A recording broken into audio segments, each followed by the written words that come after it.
വിശുദ്ധ യോഹന്നാൻ എഴുതിയ സുവിശേഷം അധ്യായം 7 25 മുതൽ 31 ഉൾപ്പെടെയുള്ള വാക്യങ്ങൾ. ഇവനാണോ ക്രിസ്തു? ജെറുസലേം നിവാസികളിൽ ചിലർ പറഞ്ഞു, ഇവനെയല്ലേ അവർ കൊല്ലാൻ അന്വേഷിക്കുന്നത്? എന്നാൽ ഇതാ, ഇവൻ പരസ്യമായി സംസാരിക്കുന്നു. എന്നിട്ടും അവർ ഇവനോട് ഒന്നും പറയുന്നില്ല. ഇവൻ തന്നെയാണ് ക്രിസ്തുവെന്ന് ഒരുപക്ഷെ അധികാരികൾ യഥാർത്ഥത്തിൽ അറിഞ്ഞിരിക്കുമോ?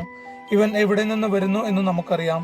എന്നാൽ ക്രിസ്തു വരുമ്പോൾ എവിടെ നിന്നാണ് വരുന്നതെന്ന് ആരും അറിയുകയില്ലല്ലോ.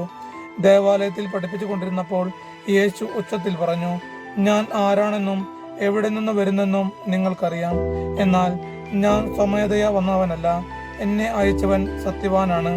അവിടുത്തെ നിങ്ങൾക്ക് അറിഞ്ഞുകൂടാ, എനിക്ക് അവിടുത്തെ അറിയാം. എന്തെന്നാൽ ഞാൻ അവിടുത്തെ അടുക്കൽ നിന്ന് വരുന്നു, അവിടുന്നാണ് എന്നെ അയച്ചത്. അവനെ ബന്ധിക്കാൻ അവർ ശ്രമിച്ചു, എന്നാൽ ആർക്കും അവനെ പിടിക്കാൻ കഴിഞ്ഞില്ല. അവന്റെ സമയം ഇനിയും വന്നിരുന്നില്ല.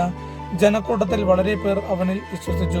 അവർ ചോദിച്ചു, ക്രിസ്തു വരുമ്പോൾ ഇവൻ പ്രവർത്തിച്ചതിലേറെ അടയാളങ്ങൾ പ്രവർത്തിക്കുമോ? നമ്മുടെ കർത്താവായ യേശു മിശിഹായ്ക്ക് സ്തുതി.